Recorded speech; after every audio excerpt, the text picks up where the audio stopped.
हे दोस्तों, मैं चिराग एक और वीडियो के साथ। तो आज हम देख रहे हैं पीजीबीपी का 12th वीडियो। इसमें सबसे पहले कवर कर रहे हैं सेक्शन 36 सब सेक्शन 1.3 ए।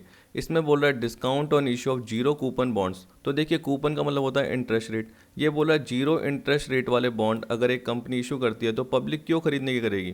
क्योंकि पब्लिक को वो हैवी डिस्काउंट पे मिल रहे हैं। जैसे एक कंपनी 100 रुपीज़ की फेस वैल्यू वाले बॉन्ड 60 रुपीज़ में इशू करती है, तो इसका मतलब कंपनी ने 40 रुपये डिस्काउंट दिया है।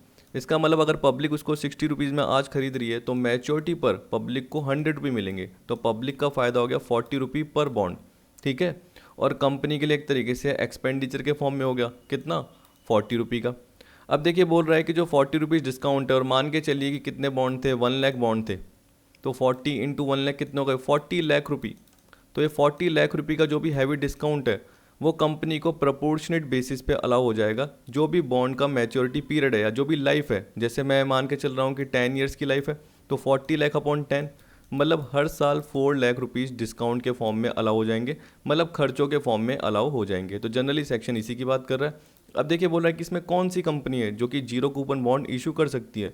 तो यहाँ पे ये सेक्शन के अकॉर्डिंग बता रखा है मीनिंग में।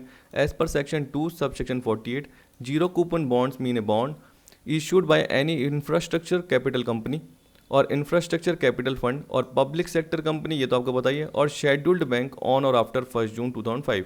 अब देखिए, इंफ्रास्ट्रक्चर कैपिटल कंपनी क्या होती है या इंफ्रास्ट्रक्चर कैपिटल फंड क्या होता है, ये नीचे मैंने अलग से इसकी मीनिंग कवर कर रखी है। देखिए, यहाँ पे बोल रहा है infrastructure capital company section 2 sub section 26A, मतलब इनकम टैक्स एक्ट में ही इसकी डेफिनेशन दे रखी है। तो इसमें बोल रहा है means such company which makes investment by way of acquiring shares और providing long term finance to any enterprise और undertaking wholly engaged in the following business. तो ये बोल रहा है कि ऐसी कंपनी जो इन बिजनेस को क्या कर रही है, लॉन्ग टर्म के लिए लोन दे रही है या इन बिजनेस के क्या कर रही है, शेयर खरीद रही है, तो वो कंपनी इंफ्रास्ट्रक्चर कैपिटल कंपनी कहलाती है। समझ गए? जो कंपनी इनके इक्विटी शेयर्स या जो भी शेयर्स है वो खरीद रही है इन्वेस्टमेंट के पर्पज से या long term finance in business को प्रोवाइड कर रही है, तो वो कंपनी इंफ्रास्ट्रक्चर कैपिटल कंपनी कहलाती है। अब देखिए, इसमें फर्स्ट क्या दे रखा है, business referred under section 80IA और 80IA भी। इसका मतलब अगर ये कंपनी इन बिजनेस में क्या कर रही है, इन्वेस्ट कर रही है शेयर्स के फॉर्म में या लॉन्ग टर्म फाइनेंस प्रोवाइड कर रही है, तो ये इंफ्रास्ट्रक्चर कैपिटल कंपनी कहलाएगी। तो 80IA में देखा हूँ, मैं आपको बता देता हूँ, वैसे तो मैं आपको डिडक्शन में इसको बताता, लेकिन फिर भी थोड़ा सा आपको रेफरेंस देना है। तो देखिए, बिजनेस कौन सा होगा, इंफ्रास्ट्रक्चर फैसिलिटी वाला, इंडस्ट्रियल पार्क और special economic zone. Infrastructure facility आपको पता होगा, मैंने आपको पहले की वीडियो में बताया था। इंफ्रास्ट्रक्चर फैसिलिटी में road, highway, water sanitation, water treatment system, या हम बोल सकते हैं सीवरेज से related system, sanitation system, irrigation, वो सारा पार्ट आ जाएगा। तो देखिए, यहाँ पे दे रखा है road including toll road, a bridge or a rail system, highway project including housing or other activities being an integral part of the highway project, a water supply project, water treatment system, irrigation project, sanitation and sewerage system और solid waste management system, port, airport, inland waterway और inland port और navigational channel in the sea, ये सारे दे रखे हैं। इसके अलावा हमने ऊपर देखा कि जो सेज से रिलेटेड या टेक्नोलॉजिकल पार्क, जो इंडस्ट्रियल टेक्नोलॉजिकल पार्क होते हैं, उनसे रिलेटेड कोई बिजनेस है, स्पेशल इकोनॉमिक जोन में कोई बिजनेस है, पावर जनरेशन, ट्रांसमिशन, डिस्ट्रीब्यूशन, इससे रिलेटेड कोई बिजनेस है। जैसे हमने इसमें एसएलएम बेसिस पे डेप्रेशन भी देखा था, लेकिन देखिए यहाँ पे डिडक्शन की बात करता है। तो डिडक्शन का पार्ट जब देखेंगे तब कवर करेंगे कि प्रॉफिट पे 100% डिडक्शन मिलती है। कैसे मिलती है कि 15 ईयर्स होते हैं, उसमें से 10 कंज्यूकेटिव ईयर्स में आपको प्रॉफिट पे 100% डिडक्शन मिल जाएगी। किसके? 15 ईयर्स में से 10 कंज्यूकेटिव ईयर्स में। अब कैसे, वो तो जब आप डिडक्शन का पार्ट देखोगे पता चलेगा। अभी तो मुझे बिजनेस का नाम बताना था तो मैंने आपको शॉर्ट में बता दिया। ठीक है। अब देखिए, इसी तरीके से बोल रहा है 80IA भी, तो ये भी बता देता हूँ, एक मिनट। ये देखिए, ये बोल रहा है एप्लीकेबल टू ऑल एसएससी। अब इसमें क्या बोल रहा है, it must B engage in the business of developing a special economic zone. तो इसका मतलब क्या हो गया कि जो 80IA भी है वो स्पेशल इकोनॉमिक जोन के डेवलपमेंट से रिलेटेड है। अब आपने बोला सर 80IA जो आपने बताया उसमें भी स्पेशल इकोनॉमिक जोन के डेवलपमेंट का पार्ट आ रहा है, लेकिन देखिए जो यहाँ पे सेज नोटिफाई किया है वो 1 अप्रैल 2005 है, उसके बाद का नोटिफाई किया गया है। जबकि उसमें जब मैं आपको पढ़ाऊंगा IA में, 80IA में, उसमें जो सेज नोटिफाई किया गया है वो उससे पहले के ईयर का नोटिफाई किया गया है। तो जैसे 1 अप्रैल 2005 है उसके बाद का सेज है तो ये वाला सेक्शन लग रहा है, और इससे पहले का है तो 80IA वाला सेक्शन लग रहा है। ऐसे क्या होता है, चेंज हो जाते हैं। अब देखिए डिडक्शन भी मैंने क्या बोली थी, 100% of profit derive from such business for 10 consecutive assessment year out of 15 years commencing from the year in which such SEZ has been notified. तो ये बोल रहा है कि जैसे ही आपने सेज को डेवलप करने का काम चालू किया तो 15 साल में से 10 कंजिक्यूटिव असेसमेंट ईयर तक आपको प्रॉफिट की 100% डिडक्शन मिल जाएगी। अब ये उस वक्त देखेंगे, अभी तो शॉर्ट में बता दिया। वैसे ही देखिए एक और सेक्शन आता है 80IB, ठीक है। तो ये बोल रहा है any undertaking developing and building A housing project. 80IB में बहुत सारे बिजनेस है, तो मैंने बोला जब डिडक्शन देखेंगे तब देख लेंगे, लेकिन उसमें से कौन सा बता रहा है कि एनी अंडरटेकिंग, कोई भी बिजनेस जो कि क्या कर रहा है, हाउसिंग प्रोजेक्ट को बिल्ड कर रहा है और डेवलप कर रहा है। तीसरा क्या आ गया, a project for constructing a hotel for not less than 3 star category. फिर चौथा, project for constructing a hospital with at least 100 beds for patients. और देखिए याद रखना कि ये जो बिजनेस है वो क्या कर रहे हैं, इनको बना रहे हैं, कंस्ट्रक्ट कर रहे हैं, ये इनको ऑपरेट नहीं कर रहे हैं। कंस्ट्रक्टिंग एंड ऑपरेटिंग नहीं है, सिर्फ क्या कर रहे हैं, कंस्ट्रक्ट कर रहे हैं। तो उसका प्रोजेक्ट ले रहे हैं, हॉस्पिटल बनाने का प्रोजेक्ट ले रहे हैं, जिसमें एटलीस्ट कितने होंगे, 100 बेड्स होंगे पेशेंट के लिए। ये आ गया। फिर देखिए बोल रहा है इंफ्रास्ट्रक्चर कैपिटल फंड क्या हो गया, तो यहाँ पे बोल रहा है सेक्शन 2 सब सेक्शन 26B में इसकी मीनिंग दे रखी है, such fund operating under a trust deed establish to raise money by the trustee. अब देखिए ट्रस्टी क्या करेंगे, जब इस फंड में मनी होगा तब जाके ही तो इन्वेस्टमेंट कर पाएंगे, दूसरे कंपनी के शेयर खरीद पाएंगे। तो ये बोल रहा है कि फंड का मतलब क्या हो गया, जिसमें अमाउंट है।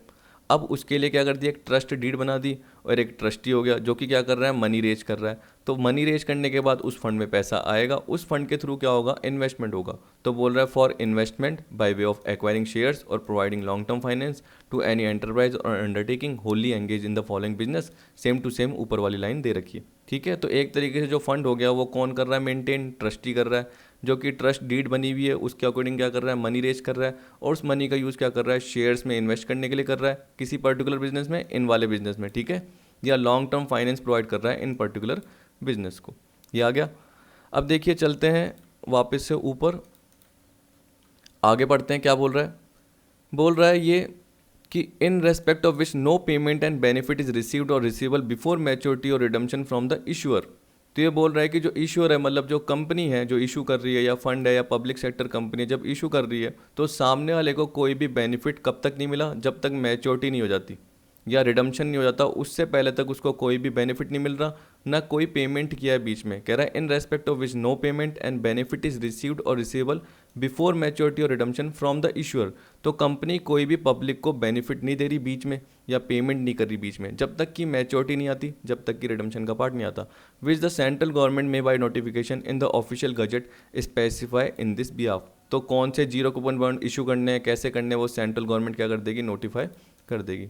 ट्रीटमेंट क्या है देखिए, discount on issue of zero coupon bond shall be allowed on pro rata basis having regard to the period of life of such bond. तो जैसे मैंने आपको बताया कि 40 लाख के हैं डिस्काउंट, आपको पता है, और प्रोपोर्शनेट बेसिस पे आपको पता है कि जैसे मैच्योरिटी कितनी है, 10 साल है इसकी बॉन्ड की, तो डिवाइड बाय 10 कर देना, तो 4 लाख रुपीज़ पर ईयर के हिसाब से डिस्काउंट क्या हो जाएगा, अलाउ हो जाएगा एक्सपेंडिचर के फॉर्म में। अब देखिए मैंने ये बता दिया आपको, ये भी बता दिया। अब आ गया आपका अगला पार्ट, जिसमें अब देखिए छोटे छोटे पार्ट है। कह रहा है कॉन्ट्रीब्यूशन टुवर्ड्स आरपीएफ, आरपीएफ हो गया recognised provident fund, and superannuation fund, section 36 subsection 1.4। देखिए तो इसमें बोल रहा है any sum paid by the employer toward recognised provident fund और an approved superannuation fund as per the rules specified in the 4th schedule of the act is allowed as deduction in full. तो आपको ज़्यादा detail में जाने की जरूरत नहीं है, आपको बस ये याद रखना है कि देखिए एक एम्प्लॉय का कंट्रीब्यूशन होता है और एक एम्प्लॉयर का होता है। एम्प्लॉय जब भी कंट्रीब्यूट करता है तो वो आपने इनकम फ्रॉम सैलरी में देखा था कि अगर उसको नेट सैलरी मिलती है तो हम ग्रॉस करते हैं, मतलब एम्प्लॉय का कंट्रीब्यूशन जोड़ देते हैं। और जो एम्प्लॉयर का कंट्रीब्यूशन होता है, तो अगर आप एसपीएफ की बात करते हो, स्टैट्यूटरी प्रोविडेंट फंड की बात करते हो, आप उसकी पब्लिक प्रोविडेंट फंड की बात करते हो, और आप रिकॉग्नाइज प्रोविडेंट फंड की बात करते हो, और अनरिकॉग्नाइज प्रोविडेंट फंड की बात करते हो, तो वहाँ पे मैंने आपको पर्टिकुलर एक दिखा देता हूँ मैं आपको पीडीएफ। तो ये बताया था आपको ट्रीटमेंट। तो यहाँ पे मैंने बताया था कि एम्प्लॉयर्स कंट्रीब्यूशन होता है तो एसपीएफ में फुली एग्जेम्प्ट होता है। और जब मैंने एम्प्लॉय का कंट्रीब्यूशन बताया था तो मैंने क्या बताया था, अगर सैलरी में से लेस है तो वापस से ऐड कर दिया जाएगा, ऐड कर दिया जाएगा, ऐड कर दिया जाएगा। लेकिन पीपीएफ क्या होता है, पहली बात तो क्या होता है, पब्लिक प्रोविडेंट फंड होता है। तो मेरे जैसा आम आदमी भी जो कहीं पे जॉब नहीं कर रहा लेकिन उसका खुद का बिजनेस है, उसकी इनकम बहुत अच्छी है, तो वो क्या सोचता है पीपीएफ में जरा जमा करा देता हूँ तो मैं जमा करा सकता हूँ, इसका मतलब मेरा कोई एम्प्लॉयर होना जरूरी नहीं है, तो इसमें कोई केस ही नहीं आता सैलरी का। ठीक है, इसका मतलब क्या हुआ, यहाँ पे कोई एम्प्लॉयर का कंट्रीब्यूशन आएगा ही नहीं, मैंने आपको बताया था। फिर एसपीएफ में आपको पता है कि फुली एग्जाम्प्ट, अगर एम्प्लॉयर जो भी कंट्रीब्यूशन कर रहा है, तो ये किसके लिए है, ये एम्प्लॉय की बात कर रहे हैं हम इनकम फ्रॉम सैलरी की बात कर रहे हैं यहाँ पे। नॉट टैक्सेबल एट प्रेजेंट, अभी एट प्रेजेंट ये टैक्सेबल नहीं है, इसका मतलब नॉट एप्लीकेबल बोल दीजिए। और यहाँ पे हमने क्या बोला था कि जो एम्प्लॉय के लिए टैक्सेबल होगा वो कितना होगा, कि सैलरी के 12% से ऊपर का पार्ट, यानी 12% तक का पार्ट एग्जम्प्ट है, और उससे ऊपर जो भी एम्प्लॉयर ने कंट्रीब्यूशन किया है वो टैक्सेबल हो जाएगा। वैसे ही इंटरेस्ट में हमने क्या देखा था कि 9.5% पर एनम तक का इंटरेस्ट एग्जम्प्ट है, और उससे ऊपर का जो भी पार्ट होगा, कंट्रीब्यूशन जो भी हुआ उस पर जो भी इंटरेस्ट का पार्ट है, अगर वो 9.5% से ज़्यादा है तो वो टैक्सेबल होगा। यहाँ पे एग्जम्प्ट है और यहाँ पे एग्जम्प्ट है, यानी एक तरीके से नॉट टैक्सेबल एट प्रेजेंट का मतलब क्या, एग्जम्प्ट ही है, और यहाँ पे भी एग्जम्प्ट है। लेकिन अब देखिए यहाँ पे हम किसकी बात कर रहे हैं, एम्प्लॉयर ने कंट्रीब्यूशन किया है तो एम्प्लॉयर ने अपनी जेब से दिया होगा, मतलब अपने बिजनेस एंड प्रोफेशन में से दिया होगा, तो ये खर्चा ही है एक तरीके से। ठीक है, तो इसलिए बोल रहा है any sum paid by employer toward recognised provident fund और an approved superannuation fund as per the rule specified in the fourth schedule of the act is allowed as deduction in full. और देखिए यहाँ पे एक और बोल दिया section 43B का कि such amount must have been actually paid before the due date of furnishing return. जैसे एक कंपनी पे कर रही है तो आपको पता है कि 38 सितंबर डेट है, ठीक है, इनकम टैक्स रिटर्न की। तो अगर 1 अप्रैल 19 से लेके 31 मार्च 20 की अगर मैं बात करता हूँ और ड्यू हो गया लेकिन पे नहीं करा, लेकिन 30 सितंबर से पहले पे कर दिया, तो 1 अप्रैल 19 से 31 मार्च 20 की ही रिटर्न का पार्ट बन जाएगा। यानी 30 सितंबर 20 से पहले पे कर देना चाहिए, ड्यू डेट से पहले पे कर देना चाहिए, जैसे मैं कंपनी की बात बता रहा हूँ, ठीक है ना। अब टैक्स पॉइंट में ये भी दे रखा है कि जैसे आपने आरपीएफ की बात करी, अप्रूव्ड सुपरएनुएशन फंड की बात करी, वैसे एक अनरिकॉग्नाइज्ड प्रोविडेंट फंड होता है, उसमें अगर एम्प्लॉयर कंट्रीब्यूशन करता है तो वो डिडक्शन के फॉर्म में अलाउ नहीं होता। लेकिन एक एसपीएफ होता है, ठीक है, स्टेचुटरी प्रोविडेंट फंड, उसमें अगर वो कंट्रीब्यूट करता है तो इस सेक्शन में तो अलाउ नहीं है, लेकिन जनरल डिडक्शन मिल जाएगी, यानी अंडर सेक्शन 37 सबसेक्शन 1। मैंने क्या बताया था, इसको जनरल डिडक्शन बोलते हैं कि 30 से 36 में अगर डिडक्शन नहीं मिले तो कुछ डिडक्शन क्या होगी, जनरल डिडक्शन के फॉर्म में अलाउ हो जाएगी। तो एसपीएफ भी एक तरीके से क्या है, रिकॉग्नाइज की तरह ही है। आपको बताया था मैंने स्टेचुटरी प्रोविडेंट फंड है, जनरली किसके थ्रू एक तरीके से अप्रूव्ड होता है, वो आपको पता है, तो ये अप्रूव्ड ही है एक तरीके से। तो उस पर जो भी एम्प्लॉयर कंट्रीब्यूट कर रहा है तो वो भी उसको खर्चों के फॉर्म में अलाउ हो जाएगा, जनरल डिडक्शन के फॉर्म में, लेकिन अनरिकॉग्नाइज्ड प्रोविडेंट फंड में अलाउ नहीं होगा। तो इसका मतलब सिंपल सी बात है, कंट्रीब्यूशन अगर अनरिकॉग्नाइज्ड प्रोविडेंट फंड में हो रहा है तो नहीं अलाउ हो रहा, और बाकी सारे फंड में अलाउ हो रहा है। इसी तरीके से देखिए यहाँ पे भी बोल रहा है कि contribution towards notified pension scheme under section 80 section 36(1)(4)(a any sum paid by assessee as an employer by way of contribution towards a pension scheme as referred in section 80 on account of an employee is allowed as deduction। लेकिन कितनी limit तक होगा, salary के 10% तक, ठीक है, यानी खर्चे के फॉर्म में कितना अलाउ होगा कि जो एम्प्लॉय की सैलरी है उसके 10% तक का जो कंट्रीब्यूशन है वही अलाउ होगा खर्चों के फॉर्म में, उससे ऊपर अगर आपने पे कर दिया है तो वो अलाउ नहीं होगा। कह रहा है such contribution should not exceed 10% of salary of the employee in the previous year. Salary include DA if terms of employment so provide but exclude all other allowances and perquisites. इसका मतलब salary में क्या आएगा, basic salary तो आएगी आपकी, plus DA भी आ जाएगा। DA कब आएगा, अगर वो रिटायरमेंट बेनिफिट का पार्ट है, अगर वो रिटायरमेंट बेनिफिट का पार्ट है, एम्प्लॉयमेंट की कंडीशन का पार्ट है। अब देखिए बोल दिया contribution towards approved gratuity fund section 36 subsection 1 5th। तो देखिए यहाँ पे भी यही बोल रहा है कि एम्प्लॉयर ने क्या कर रखा है, अप्रूव्ड ग्रेचुटी फंड में कंट्रीब्यूट कर रखा है, एक्सक्लूसिवली किसके बेनिफिट के लिए, एम्प्लॉयज़ के बेनिफिट के लिए, under an irrevocable trust is allowed as deduction. Irrevocable का मतलब क्या होता है, जो रिवोक नहीं हो सकती, जो बीच में टूट नहीं सकती एक तरीके से। तो आपको पता है कि जब भी फंड होता है तो उसके लिए एक ट्रस्ट डीड होती है, ट्रस्टी होता है, यही पार्ट हो गया। तो एम्प्लॉयर क्या कर रहा है, उस पर्टिकुलर फंड में कंट्रीब्यूट कर रहा है जो कि एक इररिवोकेबल ट्रस्ट के अंदर है, तो उसको डिडक्शन अलाउ हो जाएगी। और वही such amount must have been actually paid before the due date of furnishing return, तब भी आपको प्रीवियस ईयर के लिए डिडक्शन अलाउ हो जाएगी। कहने का मतलब ड्यू डेट से अगर पहले पे कर दोगे तो तब भी आपको 1 अप्रैल 19 से लेकर 31 मार्च 20 के बीच में अलाउ हो जाएगी। क्योंकि मैं जैसे असेसमेंट ईयर 2021 की बात कर रहा हूँ, यानी प्रीवियस ईयर 19-20 हो गया, और उसके लिए जैसे मैं कंपनी की बात कर रहा हूँ तो मैंने क्या बताया, ड्यू डेट क्या हो गई, 30 सितंबर 20 हो गई, 30 सितंबर 20, तो उससे पहले पे कर देना चाहिए। तो 1 अप्रैल 19 से 31 मार्च 20 के लिए अलाउ हो जाएगा, और वह इनकम टैक्स की कैलकुलेशन का पार्ट बनेगा। मतलब एक्सपेंडिचर के फॉर्म में अलाउ हो गया, प्रॉफिट कम होगा, प्रॉफिट कम होगा तो टैक्स भी कम देना पड़ेगा। Employees contribution towards staff welfare scheme section 36(1) fifth A. तो यहाँ पे देखिए अब याद रखना, अभी तक हमने एम्प्लॉयर कॉन्ट्रीब्यूशन की बात की थी, अब यहाँ पे आ गया एम्प्लॉय। तो मैंने क्या बताया, एम्प्लॉय कॉन्ट्रीब्यूशन, एम्प्लॉयर का खर्चा कहाँ से होगा, नहीं होगा, सीधी सी बात है। तो यहाँ पे बस ये बताना चाहता है कि एम्प्लॉय ने कॉन्ट्रीब्यूशन कर दिया तो एम्प्लॉयर की रेस्पॉन्सिबिलिटी बनती है। याद रखना मैं क्या बोल रहा हूँ, एम्प्लॉय ने कॉन्ट्रीब्यूशन किया, ठीक है, अब वो एम्प्लॉय की सैलरी का पार्ट बन गया, उसकी ग्रॉस सैलरी का आएगा, एम्प्लॉय की सैलरी टैक्सेबल होगी, जो भी है। लेकिन यहाँ पे हम पीजीबीपी की बात कर रहे हैं तो एम्प्लॉयर का खर्चा थोड़ी हुआ, लेकिन एम्प्लॉय ने कंट्रीब्यूशन किया तो एम्प्लॉयर को उसको प्रॉपर जो भी इससे रिलेटेड अकाउंट है, जैसे एम्प्लॉय स्टेट इंश्योरेंस एक्ट है तो ईएसआई है, वहाँ पे जमा कराना पड़ेगा, ठीक है। या किसी ने किसी फंड से रिलेटेड जब पीएफ की बात कर रहा है, सुपर एन्यूशन फंड की बात कर रहा है, तो एम्प्लॉयर को वहाँ पे जमा कराना पड़ेगा जो भी डेट है उसके अंदर। लेकिन अगर एम्प्लॉयर जमा नहीं कराता तो वो एम्प्लॉयर की बिजनेस इनकम मान ली जाती है। देखिए अभी आगे आपको बताऊंगा, यही लिखा हुआ है।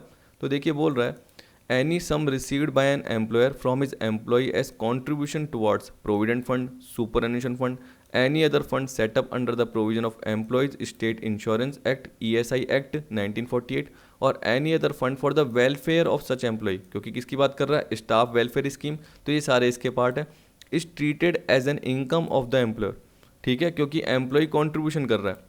Subsequently, when such sum is created by the employer to the employee's account in the relevant fund on or before the due date of crediting such contribution prescribed under the relevant act, then deduction is allowed। यही बोल रहा है। अब देखिए याद रखना कि इस लाइन में पर्टिकुलर क्या बोल रहा है कि पहले बोल रहा है कि ये इनकम बन जाता है, उसके बाद अगर एम्प्लॉयर ने जो भी ये अमाउंट उसको मिला था फंड में जो जमा करा था, उसको ड्यू डेट से पहले जो भी कंट्रीब्यूशन मिला उसको ड्यू डेट से पहले फंड में जैसे ही बोल रखा है कि 15 दिन के अंदर जमा कराओ, 21 दिन के अंदर जमा कराओ। मान के चलो कि जैसे मई का मुझे क्या मिलता है, एम्प्लॉय का कंट्रीब्यूशन मिलता है, और फंड में बोल रखा है कि आपको अगले महीने की 15 दिन के अंदर जमा कराना है, यानी 15 जून के अंदर, जून का है तो जुलाई 15 जुलाई के अंदर जमा कराना है, और मैं नहीं कराता तो मेरी बिजनेस इनकम मान ली जाएगी, अगर मैं कराता हूँ तो मुझे डिडक्शन मिल जाएगी। यही बोल रहा है। Subsequently when such sum is created by the employer to the employees account in the relevant fund, बोल रहा है ना, ऑन और before the due date of creating such contribution prescribed under the relevant act. तो relevant act में date दे रखी होगी कि आपको कब तक जमा कराना है, अगर जमा करा देते हो तो डिडक्शन मिल जाएगी, वरना नहीं मिलेगी। वरना क्या होगा, बल्कि वो बिजनेस इनकम का पार्ट बन जाएगा, ऐसे बोल रहा है। Example, as per the provision employee state insurance act 1948, all the contribution under this act are to be deposited within 21 days of the following month। तो यहाँ पे क्या बोल रहा है, मई का जून में, जून का जुलाई में, कब, 21 दिन के अंदर। Similarly all contribution under the employees provident fund and miscellaneous provision act 1952 must be deposited with in 15 days of the following month. तो आपको पता है जून, जैसे जून का है तो जुलाई के 15 में, और जुलाई का है तो अगस्त के 15 में, उसके अंदर हो जाना चाहिए। Tax point, if employees contribution is deposited by the employer on और before the due date, due date या उससे पहले जमा करा देता है तो कोई ट्रीटमेंट की जरूरत नहीं है, ठीक है। लेकिन यहाँ पे क्या बोलते हैं, if employee contribution is not deposited by the employer on और बिफोर द ड्यू डेट, तो वो बिजनेस इनकम के फॉर्म में टैक्सेबल हो जाएगा।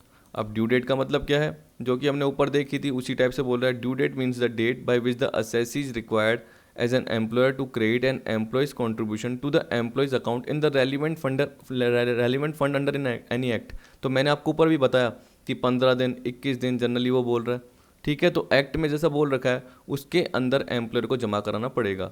एनी एक्ट, रूल, ऑर्डर और नोटिफिकेशन इशूड देयर अंडर और under any standing order, award, contract of service और अदरवाइज। तो सिंपल पार्ट है, इतना ज़्यादा टिपिकल आपको सोचने की जरूरत नहीं है, नॉर्मल सा है।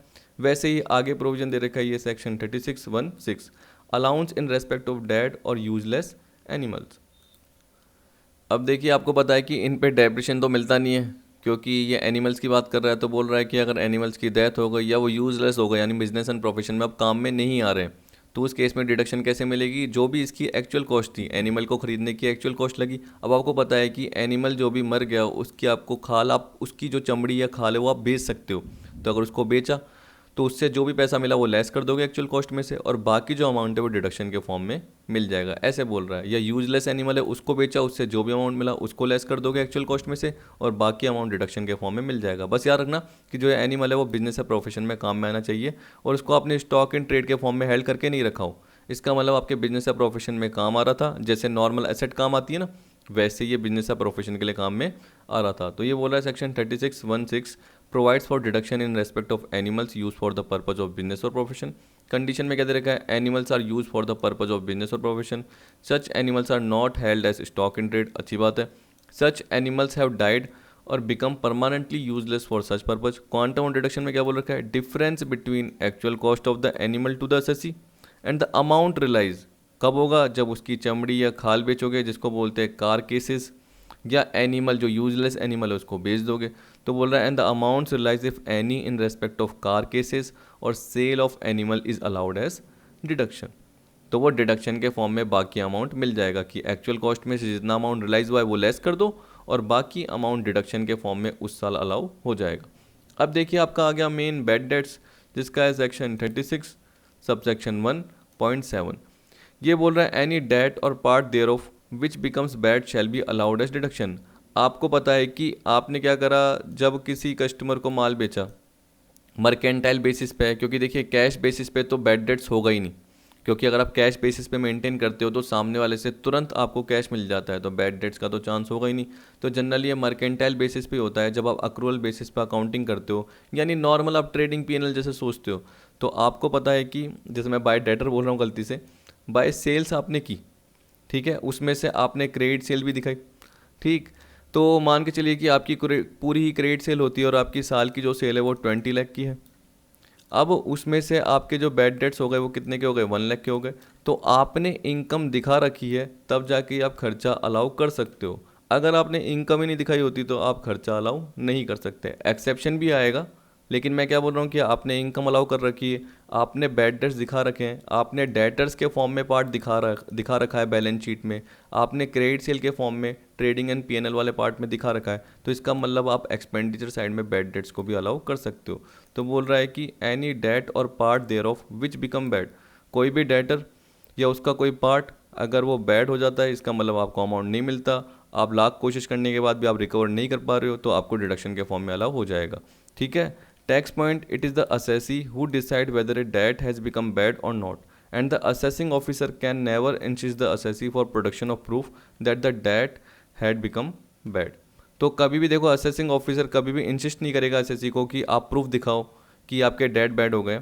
ये असेसी के ऊपर है कि वो बुरे हैं या बुरे बोल रहा हूँ, वो डूब गए हैं या नहीं डूब गए, ठीक है। अब कंडीशंस में क्या दे रखा है, कंडीशंस मेन है, ये बोल रहा है देखिए debts must be incidental to business or profession of the assessee, there must be a close nexus between the debt and the business of the assessee। कहने का मतलब आप कस्टमर को माल बेच रहे हो, तो हम किसकी बात कर रहे हैं, गुड्स की बात कर रहे हैं, हम किसकी बात कर रहे हैं, गुड्स की बात कर रहे हैं।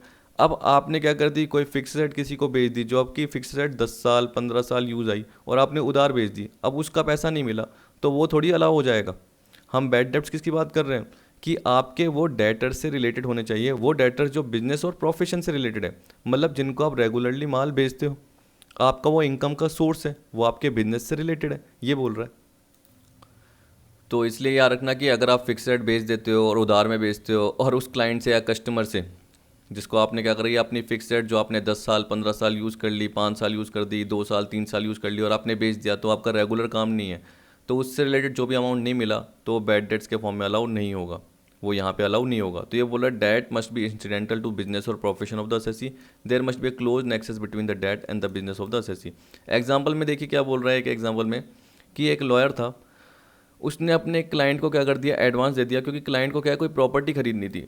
तो एक तरीके से दोनों में जानकारी थी, ये मान के चलिए, तभी लॉयर क्या कर रहा होगा, पैसे दे होगा, नहीं तो लॉयर किसको देता है पैसे, किसी को नहीं देता। यहाँ पे बोल रहा है कि एक लॉयर ने अपने क्लाइंट को क्या कर दिया, उसकी प्रॉपर्टी में हेल्प करने के लिए, क्योंकि उसको प्रॉपर्टी खरीदनी थी, तो क्लाइंट को एडवांस दे दिया। अब क्लाइंट ने बाद में उसको पे ही नहीं करा अमाउंट लोन का, तो ये थोड़ी कि लॉयर के लिए वो बिजनेस का वो जो बैड डेट्स हो जाएगा, ऐसा कुछ भी नहीं, क्योंकि लॉयर का काम एडवांस देने का था ही नहीं, वो उसका बिजनेस था ही नहीं, यहाँ पे बोल रहा है। तो ये बोल रहा है bad debts arising out of advances made by a lawyer to his client to assist him in purchasing property is not admissible as bad debts. देखिए मैं फिर से बता देता हूँ कि अगर एक लॉयर क्या करता है, क्लाइंट को उसको प्रॉपर्टी खरीदने के लिए असिस्ट करता है, यानी हेल्प करता है क्लाइंट को, ठीक है, बाद में क्लाइंट उसको एडवांस पे नहीं करता, तो ये नहीं कि वो लॉयर की बैड डेट्स का पार्ट बन जाएगा, क्योंकि लॉयर के बिजनेस से रिलेटेड नहीं है। लॉयर का काम तो क्या है, लीगल सर्विसेज प्रोवाइड करना, वो तो उसने हेल्प करने के लिए उसको एडवांस दे दिया था, इसलिए वो लॉयर के बैड डेट्स के फॉर्म में अलाउ नहीं होगा और ये डिडक्शन के फॉर्म में अलाउ नहीं होगा। तो ये बोल रहा है bad debts arising out of advances made by lawyer to his client to assist him in purchasing properties not admissible as bad debt as it is not the business of lawyer to provide loans, such loss is not allowed in any provision of the act. फिर देखिए बोल रहा है the debt has been considered as income of the assessee of that previous year और of earlier previous year. इसका मतलब ये हो सकता है कि जैसे देखिए मैं बोल रहा हूँ 1920 है, आपने उस साल माल बेचा तो आपको पता है कि आपने बाय सेल्स दिखाया होगा या बाय क्रेडिट दिखाया होगा। उसके अलावा आपने बैलेंस शीट में क्या कर रखा होगा, उसको डेटर्स के फॉर्म में दिखाया होगा, यानी आपने बुक्स ऑफ अकाउंट में मेंटेन करा होगा। या उससे पिछले साल आपने बेचा होगा और इस साल बैड डेट्स हो गया होगा। पिछले साल आपने बेचा होगा, जैसे आपने मार्च में बेचा और आपको पता है कि 3 महीने हो गए, 5 महीने हो गए, यानी 1920 आ गया, आपने बेचा 1819 में और 1920 आ गया, आपको अमाउंट रिकवर नहीं हुआ। तो इस साल आपको एक्सपेंडिचर के फॉर्म में बैड डेट्स अलाउ हो जाएगा, ये बोल रहा है। तो बोल रहा है जो डेट है वो इनकम के फॉर्म में कंसिडर कब कहा जाएगा, अगर वो प्रीवियस ईयर से रिलेटेड है या उससे पहले से रिलेटेड है। उसके बाद ही अगर वो डूब गए तब जाके वो एक्सपेंडिचर के फॉर्म में यानी बैड डेट्स के फॉर्म में आपको अलाउ हो जाएंगे। इसका मतलब सिंपल वर्ड में ऐसे भी बोल सकते हो कि जैसे 1819 में कोई सेल है आपकी, ठीक है, जो कि आपने बाय सेल दिखाई होगी और आपको पता है कि उसका आपने डेटर का पार्ट भी दिखाया होगा। अब आपको पता है कि 1920 में उसका अमाउंट आपको मिलना था लेकिन नहीं मिला, तो आपने ईयर एंड पे उसको क्या कर दिया, बैड डेट्स के फॉर्म में दिखा दिया। तो आपको पता है कि डेटर्स आपके पिछले साल से ही चलते हुए आ रहे हैं। जो क्लोजिंग बैलेंस है डेटर का वो ओपनिंग होगा आपका, फिर आपने लास्ट में क्या कर रखा होगा, उसमें से बैड डेट्स लेस कर दिया होगा और नेट डेटर्स दिखाए होंगे। इसी तरीके से आपने पीएनएल में 2 बैड डेट्स भी दिखा दिया होगा। तो ये बोल रहा है जो इनकम होनी चाहिए वो प्रीवियस ईयर या उनसे पहले के प्रीवियस ईयर से रिलेटेड भी हो सकती है। लेकिन एग्जाम्पल में क्या बोल रखा है कि जैसे ये बोल रहा है कि advance given to supplier for purchase of raw material later forfeited. क्यों? क्योंकि एग्रीमेंट बीच में टूट गया। हमने क्या करा कि रॉ मटेरियल हमको खरीदना था और हमने उसके लिए एडवांस सामने वाले को दिया था, ठीक। अब हमारे पास इतना सफिशिएंट अमाउंट नहीं था, तो आगे हम क्या कर सके, एग्रीमेंट को कंटिन्यू नहीं कर सके। तो सामने वाले ने जिसको एडवांस मिला था उसने क्या कर दिया, अमाउंट को फॉरफिट कर दिया क्योंकि एग्रीमेंट टूट गया। तो अब हमारा खर्चा हो गया, हमारा एक तरीके से एक्सपेंडिचर क्यों हुआ, क्योंकि हमें अमाउंट देना पड़ गया और कुछ रीजन की वजह से हम आगे एग्रीमेंट नहीं कर पाए। तो वो सारा अमाउंट सामने वाले ने जब्त कर दिया, सप्लायर ने क्या कर दिया, फॉरफिट कर दिया। तो हमें डिडक्शन के फॉर्म में अलाउ होगा, लेकिन किसमें, जनरल डिडक्शन के फॉर्म में। इस पर्टिकुलर सेक्शन में अलाउ नहीं होगा, क्योंकि ये बोल रहा है कि बैड डेट्स के फॉर्म में अलाउ होने के लिए इनकम होना जरूरी है। इसका मतलब बाय क्रेडिट सेल्स, डेटर का पार्ट रिकॉर्ड होना जरूरी है। लेकिन यहाँ पे हम क्या बोल रहे हैं, हमने सप्लायर को एडवांस दिया है तो वो डेटर नहीं है, ठीक है। इसलिए डिडक्शन के फॉर्म में अलाउ होगा, लेकिन कौन से सेक्शन में, जनरल सेक्शन में। इस सेक्शन में अलाउ नहीं होगा। तो बोल रहा है is not allowed as deduction under this section. This is because the same has never been a part of income, क्योंकि ये इनकम का पार्ट नहीं था। How deduction can be claimed under section 37 subsection 1 आ गया। फिर देखिए बोल रहा है bad debts arising due to insolvency of borrower is allowed as deduction provided money has been lent in ordinary course of money lending business। अब देखिए बोल रहा है कि इसमें अब आपने जिस क्लाइंट को यानी जिस कस्टमर को उधार दिया, यानी जो बोरोवर है वो इंसॉल्वेंट हो गया। इंसॉल्वेंट होने से वो आपको अमाउंट नहीं दे पाया, तो जो भी अमाउंट नहीं दे पाया वो आपके लिए क्या हो गया, बैड डेट्स हो गया, ठीक है। वो क्या हो गया, बैड डेट्स हो गया। अब आप बोलोगे सर इसमें इनकम का पार्ट तो कंसीडर किया ही नहीं, क्योंकि जैसे मान के चलिए कि आप खुद मान के चलिए कि आप एक क्या है, मनी लैंडिंग एजेंसी हो या मनी लैंडिंग बिजनेस कर रहे हो, कोई फाइनेंशियल इंस्टीट्यूशन है, मैंने आपसे लोन लिया, तो आप एंट्री क्या करोगे कि चिराग को लोन दिया, loan to Chirag account debit to cash, ये करोगे। अब देखिए उस पर जो इंटरेस्ट का पार्ट आएगा वो आपकी इनकम का पार्ट बनेगा, जबकि जो चिराग जो डेटर है ये इनकम का पार्ट नहीं बनेगा। जैसे ऊपर मैंने बताया कि बाय क्रेडिट सेल, तो वो इनकम का पार्ट है, लेकिन यहाँ पे जो पार्ट है वो इंटरेस्ट का है, चिराग का नहीं है। तो ये बोल रहा है इवन दो सच मनी लैंड, जितना भी मनी दिया गया है चाहे वो इनकम का पार्ट नहीं है, लेकिन फिर भी अगर मनी लैंडिंग बिजनेस है और सामने वाला चिराग अगर पे नहीं कर पाता, तो जो भी आपको बैड डेट्स हुआ है, जो भी आपको नुकसान हुआ है, वो आप खर्चों के फॉर्म में यानी बैड डेट्स के फॉर्म में ले सकते हो। जो भी आपको लॉस हुआ है वो आप बैड डेट्स के फॉर्म में ले सकते हो और इस सेक्शन का पार्ट बना सकते हो। बस ये होना चाहिए कि आपका मनी लैंडिंग का बिजनेस होना चाहिए, यानी आपका फाइनेंस का बिजनेस होना चाहिए, आप एक तरीके से लैंडर के फॉर्म में होने चाहिए। और सामने वाला बोरोवर अगर पे नहीं कर पाता तो जो भी लॉस हुआ आपको वो आप बैड डेट्स के फॉर्म में अलाउ कर सकते हो। बस सिंपल सा पार्ट ये। फिर देखिए बोल रहा third, it must have been written off in the account of the assessee, क्योंकि आपको पता है कि इनकम का पार्ट बनाया है तो असेसी के अकाउंट में ही रिटर्न ऑफ होगा। अब टैक्स पॉइंट में ये बोल रखा है कि provision for bad debts is not allowed as deduction, क्योंकि प्रोविजन जनरली बनाते हैं तो वो किस पे बनाते हैं, डेटर के एक पर्टिकुलर परसेंटेज के फॉर्म में, और आपको लगता है कि यार फ्यूचर में इतना डूब जाएगा तो आप एस्टिमेशन के फॉर्म में प्रोविजन बनाते हैं। जबकि बैड डेट्स तो हमें पता है कि एक्चुअल में कितना लॉस हुआ है, तो हम एक्चुअल खर्चे ले रहे हैं, हम ये नहीं कि एस्टिमेशन ले रहे हैं, तो एस्टिमेशन कभी भी नहीं ले सकते हैं, इसलिए हम एस्टिमेटेड लॉसेस के पार्ट को इग्नोर मारते हैं, या एंटीसिपेटेड बताया था ना मैंने कि एंटीसिपेटेड लॉसेस को हम नहीं लेते हैं, तो इसलिए प्रोविजन फॉर बैड डेट्स का एक एंटीसिपेटेड लॉस है, हम एस्टिमेट कर रहे हैं इसलिए इसको नहीं ले रहे हैं। अब देखिए एक्सेप्शन क्या है, उसमें क्या बोल रहा है, यहाँ पे एक बार पढ़ के देखना, ये बोल रहा है where the amount of such debt has been taken into account in computing the income of the assessee of the previous year in which the amount of such debts become irrecoverable। इसका मतलब क्या हो गया, debtors थे और amount recover नहीं हो पाया, इसलिए हमने क्या करा, इनकम की कंप्यूटेशन में उस डेटर को लिया हुआ है, ठीक है, और उसी के थ्रू हमने टू साइड में बैड डेट्स कर रखा है, क्योंकि उतने डेटर्स या जो भी अमाउंट है वो रिकवर नहीं हो पाया, or of an earlier previous year on the basis of notified income computation and disclosure standard without recording the same in accounts. Then such debts shall be allowed in the previous year in which such debts become irrecoverable and it shall be deemed that such debts has been written off as irrecoverable in the accounts। अब देखिए ये आपको ऐसे समझ में नहीं आएगा, मैं नॉर्मल बताया था। जैसे मान के चलिए कि पिछले साल में कोई आपके क्या थे, डेटर्स थे, और आपने बाय क्रेडिट से ये कर रखा था और डेटर्स आपने दिखा रखे थे, तभी तो आप क्या कर रहे हो, टू साइड में बैड डेट्स कर पा रहे हो कि उनसे पैसा नहीं मिला, ये बोल रहा है। लेकिन अगर आपने क्रेडिट सेल इसका पार्ट नहीं दिखाया, बोल रहा है आपने नहीं दिखाया किसमें, अकाउंटिंग में, लेकिन इनकम टैक्स की कंप्यूटेशन का पॉइंट ऑफ व्यू से ये बोल रहा है कि आपने income computation and disclosure standards को फॉलो किया और उसके बेसिस पे आपने क्या कर दिया, जो डेट है उसको दिखाया, जो पिछले साल के थे या उससे पिछले साल के थे। तो अगर आपने दिखाया है तो उससे रिलेटेड जो भी लॉस होगा या जो भी डेट्स इर्रिकवरेबल होंगे, यानी कहने का मतलब बैड डेट्स हो जाएंगे, तो वो डीम्ड माने जाएंगे और एक तरीके से आप उनको अकाउंट्स में ले सकते हो, मतलब टैक्स की कैलकुलेशन के लिए ले सकते हो। तो नॉर्मल ऐसे बोल रहा है कि आपने उसको अकाउंटिंग का पार्ट नहीं बनाया, कह रहा है without recording the same in the accounts, यानी आपने अपनी बुक्स ऑफ अकाउंट में उसको रिकॉर्ड नहीं किया था, कोई भी सेल थी उसको आपने रिकॉर्ड नहीं करा, लेकिन आप चाहते हो कि बैड डेट्स के फॉर्म में अलाउ, तो नहीं हो सकता। हमने ऊपर ये पढ़ा कि उसके लिए डेटर्स होने चाहिए, क्रेडिट सेल होनी चाहिए, मतलब अकाउंटिंग में रिकॉर्ड होना चाहिए। लेकिन अगर आपने नहीं किया तब भी एक्सेप्शन के फॉर्म में आपको खर्चा अलाउ हो सकता है, कब, अगर आपने उसको income computation and disclosure standard के अकॉर्डिंग सही ढंग से कंप्यूट किया है और आपने इनकम टैक्स के अकॉर्डिंग इसको बिल्कुल सही ढंग से कंप्यूट करने के बाद जो भी सेल का पार्ट है, जो भी उधार सेल है, जो भी एक तरीके से क्रेडिट सेल है, उसको इनकम का पार्ट बनाया, डेटर्स को एक तरीके से आपने लिया और उसके बेसिस पे आपने बैड डेट्स अलाउ कर दिया। इसका मतलब आपको खर्चा बाद में अलाउ हो जाएगा अगर आपने पर्टिकुलर स्टैंडर्ड फॉलो किए हैं तो। ये एक्सेप्शन का केस है, ठीक है, चाहे आपने अकाउंटिंग में नहीं किया हो लेकिन इनकम टैक्स में आप ले सकते हो अगर आपने प्रॉपरली सेल दिखा दी, ठीक है, किसके according, income computation and disclosure standard के अकॉर्डिंग।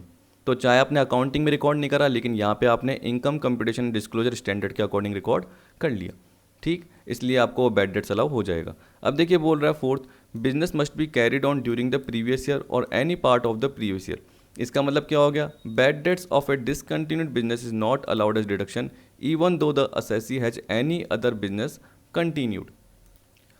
इसका मतलब ये हुआ कि अगर मान के चलिए कि किसी भी पर्टिकुलर पिछले सालों के आपके कोई डेटर्स थे और उनका जो बैड डेट्स का पार्ट है वो इस साल आप ले रहे हो, जैसे मैंने बोल दिया कि 2018-19 के डेटर्स थे और आप 2019-20 में उसका बैड डेट्स का पार्ट ले रहे हो, तो आपका बिजनेस 19-20 में चलता हुआ होना चाहिए, वही सेम बिजनेस, कोई दूसरे बिजनेस की बात नहीं कर रहे हैं, वही सेम बिजनेस चलते हुए होना चाहिए। मान के चलिए 19-20 में बिजनेस डिसकंटिन्यू हो गया तो बैड डेट्स के फॉर्म में आप उसको अलाउ नहीं कर सकते हो। तो यहाँ पे ये बोल रहा है bad debts of a discontinued business is not allowed as deduction even though the assessee has any other business continued, same business होना चाहिए। It must be of revenue nature. अब देखिए मैंने आपको बताया था कि फिक्स रेट बेची, ठीक है, किसी भी कस्टमर को आपने फिक्स रेट बेची और उधार बेच दी, तो फिक्स रेट बेची है वो आपका काम नहीं है, तो यहाँ पे गुड्स की बात कर रहा है। रेवेन्यू नेचर के लिए क्या होना चाहिए, गुड्स होना चाहिए जिसको आप खरीदने बेचने का काम कर रहे हो, या आपके वो सर्विस से रिलेटेड होना चाहिए, जैसे मनी लैंडिंग बिजनेस बोला तो आपका काम है, इसलिए आपका जो पैसा डूब गया वो बैड डेट्स के फॉर्म में अलाउ हो गया। लेकिन अगर आपने कोई एसेट बेची और उसका पैसा अगर डूब गया तो वो अलाउ नहीं होगा बैड डेट्स के फॉर्म में। तो यहाँ पे बोल रहा है टेक्स्ट पॉइंट में bad debts arising due to insolvency of debtor for sale of an asset, जिस डेटर को आपने एसेट बेची वो इंसॉल्वेंट हो गया, उससे आपको पैसा नहीं मिला, तो बैड डेट्स के फॉर्म में अलाउ नहीं होगा, कह रहा है is not allowed as deduction, ठीक। नोट्स में बोल रखा है bad debts is not allowed as deduction to the assessee who maintains account on cash basis, क्योंकि आपको पता है कि जो कैश बेसिस पे रखता है उसके डूबने के चांस ही नहीं है, क्योंकि उसको हैंड टू हैंड क्या मिल रहा है, कैश मिल रहा है, ठीक है। तो यहाँ पे बोल रहा है कि हम अक्रूअल बेसिस पे जब भी बोलते हैं या मर्केंटाइल बेसिस की बात करते हैं तभी बैड डेट्स अलाउ होते हैं, कैश बेसिस पे अलाउ नहीं होते हैं। फिर बोल रहा है bad debts are also allowed in the hands of successor of the business. आपको मैंने बताया था जैसे प्रीडिसेसर होता है और सक्सेसर होता है, रीऑर्गेनाइजेशन ऑफ बिजनेस का पार्ट बताया था। चलो एक एग्जांपल बताता हूँ कि जैसे एक फर्म है वो किस में कन्वर्ट हो गई, कंपनी में। एक individual firm sole proprietorship business है वो किस में कन्वर्ट हो गया, कंपनी में। ठीक, वैसे ही हमने हाँ कंपनी में ही कन्वर्ट था। और एक था आपका अनलिमिटेड कंपनी का, मेरे को जहाँ तक ध्यान आ रहा है अनलिमिटेड नहीं प्राइवेट कंपनी थी, और एक आपकी अनलिस्टेड पब्लिक कंपनी थी। अगर वो एलएलपी में कन्वर्ट हो जाती है तो पहली वाली जो कंपनी है या पहले वाली जो भी फर्म है वो क्या है, प्रीडिसेसर, और उसके बाद की जो कंपनी या फर्म है वो क्या कहलाएगी, सक्सेसर कहलाएगी। तो बैड डेट्स उन्हें भी मिल जाएगा सक्सेसर को, ये बोल रहा है। अब देखिए रिकवरी की बात कर रहा है, तो रिकवरी में देख लेते हैं क्या बोल रहा है। Recovery of bad debt section 41 subsection 4। तो देखिए इसमें बोल रहा है कि as per section 41 subsection 4 where a deduction has been allowed in respect of bad debts और part of debts under section 7 then if the amount subsequently recovered on any such debt or part thereof is greater than the difference between the debt or part of debt and the amount so allowed, the excess shall be deemed to be profits and gains of business or profession। अब देखिए ये theoretical part था, तो इसी को mathematically present कर दिया और इस तरीके से कहना सही रहेगा। देखिए ये बोल रहा है कि जो भी अमाउंट रिकवर हुआ है जो पहले बैड डेट्स के फॉर्म में अलाउ हुआ था, जैसे मैंने बोल दिया कि 17-18 में बैड डेट्स के फॉर्म में जो अमाउंट अलाउ हुआ था वो आपको 19-20 में रिकवर हो गया। तो ये बोल रहा है amount recovered less bad debts claimed minus bad debts allowed as deduction.